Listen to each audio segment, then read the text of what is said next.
Hi, welcome to Monday Night Chat. This is episode 56. As you know, we have written and published or at least spoken about at least 50 policies up to date. So what we're going to do is try and change it a bit. So for this Monday Night Chat, we're going to introduce a new segment called Monday Book Review, where I talk about a book that I really enjoyed or a book that changed my life, so to speak. And then we're going to make adjustment to our Q&A session.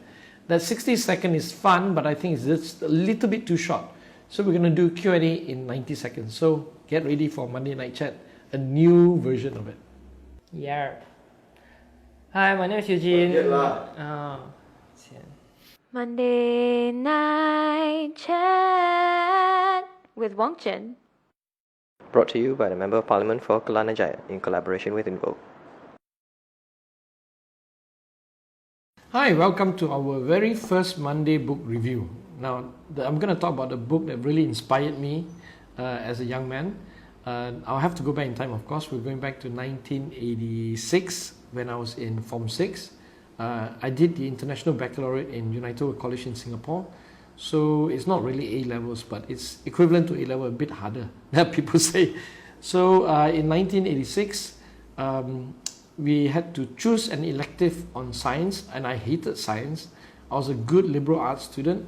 So there was a science topic that was sort of in between both science and also economics and a bit of organizational skills. And that was called STSC, Science, Technology and Social Change. And it was basically a course run by this guy called Mr. Goodban.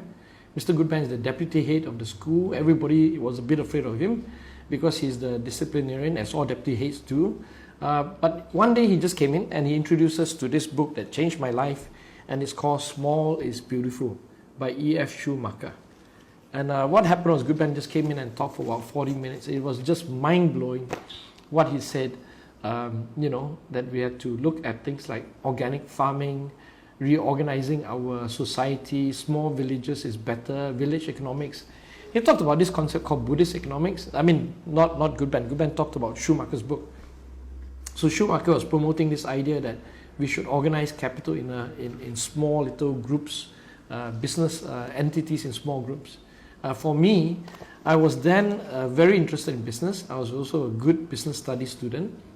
So, I read through the stuff, and back then we thought, this is a bit of a fluff, I suppose, But in today's context, in retrospect, that book is so relevant today.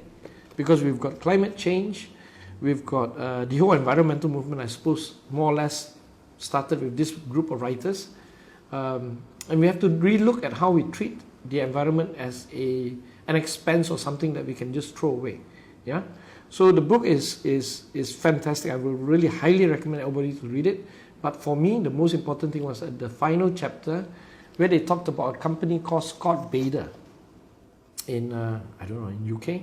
And Scott Bader organized itself in a very particular format, which I thought is inspiring for at least anybody that believes in capitalism today, that we should look at a moderated capitalist model. Yeah, Scott Bader essentially pushed for 5 things. The first thing was to limit the size of the company, and to Scott Bader, 350 workers or employees or partners is the maximum size a company should grow to. Second thing, and this is the most astounding thing, is that the pay of everybody from the highest to the lowest should not be more than 1:7 ratio. If you pay your cleaner 1,000 ringgit, then the CEO, the top guy of the company, should not get a salary more than 7,000. So this 1:7 ratio talks about a flat organizational skill. Back then I was crazy into business and organizational matters. So they argued this flat structure as being more democratic, better. The third thing is that all workers must have shares. So they are not just employees, employer, they are actually partners. And lastly, he talked about the issue that goods that is produced by Scott Bader cannot be used to destroy the environment or used for war purposes. So basically, this was the initial inkling of corporate social responsibility, right, and sustainability. And all these issues were raised back in 1973 when the book was first written. It's an old book, but you have to read it. And that's it for our very first Monday book review, the book that changed my life. Hi, for Q&A this week, we're going to extend my time from Q&A in 60 seconds. We'll change it to Q&A in 90 seconds. So that allows me a bit more space to elaborate one or two more points. Yeah, we're going to stick to the same format. We'll try to get about 5, 6, 7 questions done. Okay, let's start now. 1. Dr. Mahathir not allowed to visit Anwar in hospital. That is a bad political move by Najib because, that only galvanized us to work harder to topple him. Number 2, Najib bringing the family to Saudi Arabia. He says that this is paid privately other than the mother taking the government jet. Well, why is all the names published in an official document? If it's true, show us the accounts, tell us who paid for the hotels, who paid for the food, who paid for the travel. Number 3, Election Commission to make more civil servant postal voters. It's a big problem because postal voters, we don't know really how the process is done and who is there to see the counting process. Yeah, and also worries us because postal voters means that more civil servants as postal voters means that the election could be held in midweek during working time. Yeah. Number 4, Oprah hinting about becoming the president or running for presidency. Not a good idea. Anyone is better than Trump, of course, but celebrities running for office is not good because celebrities tend to highlight positions of left, right, or extreme positions. We need more people in the middle to make moderate policy solutions. Number 5, the last one, a simple one. Do I prefer coffee or tea? It's hard to say. I'm not a tea drinker. I'm not really a coffee drinker. I like to drink water, plain water. But when I'm really tired, I do coffee. And when I need to relax, I do tea, in particular chamomile tea.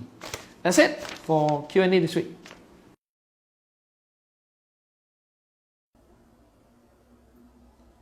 Hi, my name is Eugene. I've been one of the interns here for like a month. Actually, I originally wanted to do it for about 2 months, but I had some things to cut it short.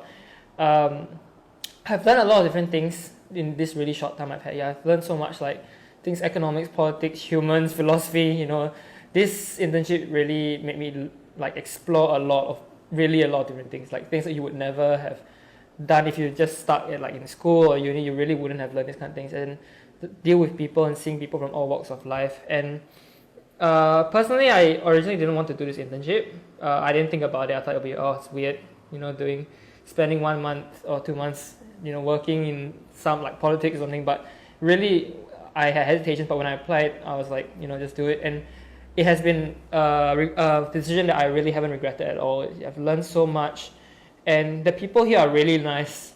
And especially YB, he's been so supportive of all the interns. He really wants to develop the future generation of Malaysia. And I think one of the big lessons I've learned in this time here is that how important it is for young people to really be leaders in the future, because a country needs to take care of itself, but also it is fueled by the younger generation. And it is up to us, especially the interns who come in who are, 15 to 30 years old or somewhere. It's just people who are willing to really serve and spend their time to better, their society, their country, be it whatnot, make a change.